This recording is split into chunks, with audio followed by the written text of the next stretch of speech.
हाय हाय नमस्कार. मी रोहन धालवलकर. आज 1 ऑगस्ट 2026. आजच्या दिवसाचं सगळ्यात महत्वाचं छोटंसं बुलेटिन म्हणजे तुमच्या समोर घेऊन येतोय. ते म्हणजे आज महाराष्ट्र नवनिर्माण सेना याचा वर्धापन दिन होता.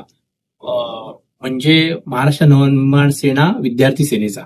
आणि त्या भाषणामध्ये राज ठाकरेंनी खूप 2-4 मुद्दे मांडले. ते तुमच्यापर्यंत मांडणं मला खूप महत्वाचं वाटतं.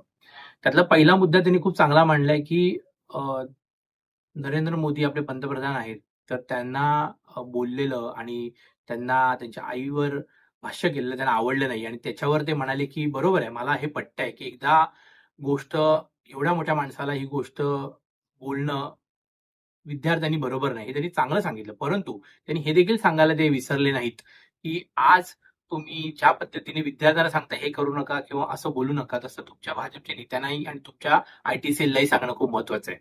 कारण की एक गोष्ट होती, की जेव्हा तुम्हाला आठवतंय 2014 पासून जे कॅम्पेन चालवलं गेलं मोदींचं, वेगवेगळ्या स्मार्ट सिटी पासून ते अगदी तेव्हा सोशल मीडियावर त्यांच्या विरोधात बोललं, की कितीतरी शिव्या पडायच्या त्यांच्या अंधभक्तांकडनं. हे आपण पाहिलं होतं. तर राज ठाकरे सुंदर पद्धतीने त्यांना मस्त चपराक मारली. सांगितलं, की बरोबर आहे, तुम्ही म्हणता ते बरोबर आहे आणि ते मला मान्य देखील आहे. परंतु अशा पद्धतीने तुम्ही तुमच्या कार्यकर्त्या नेत्यांना देखील तोंड आवरायला सांगा. अत्यंत सुंदर गोष्ट राज ठाकरेंनी सांगितली. त्यांनी अजून एक गोष्ट खूप सुंदर सांगितली भाषणामध्ये, ती मला खूप आवडली.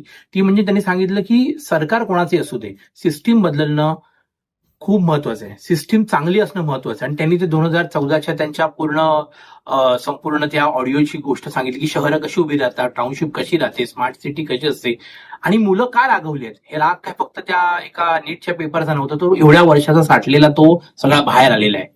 तर मला असं वाटतं या पूर्ण संभाषणावरून त्यांच्या, की तुम्हाला सरकार आता मुलं किंवा विद्यार्थी बघत नाहीयेत. आता लोक बघतायत, की तुम्हाला सोयी बरोबर होत आहेत की नाही. जे रस्ते, उद्योगधंदे, तुमची शाळा, तुमचं आरोग्य, सगळ्या गोष्टी व्यवस्थित होत आहेत का, हे आजची पिढी बघते. आणि पिढीने हे अशा पद्धतीने वक्तव्य करणं चुकीचं देखील आहे. कारण पंतप्रधान हे पूर्ण देशाचे महत्वाचा माणूस असतो आणि त्या व्यक्तीला इतकं आईवर आणि त्यांच्यावर बोलणं बरोबर नाही. परंतु त्यांनी देखील वाईस वर्षा हे सांभाळणं खूप महत्वाचं.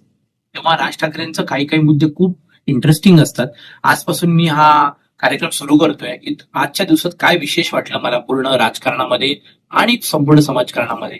तेव्हा उद्या नवीन विषय घेऊन येतो. तोपर्यंत धन्यवाद.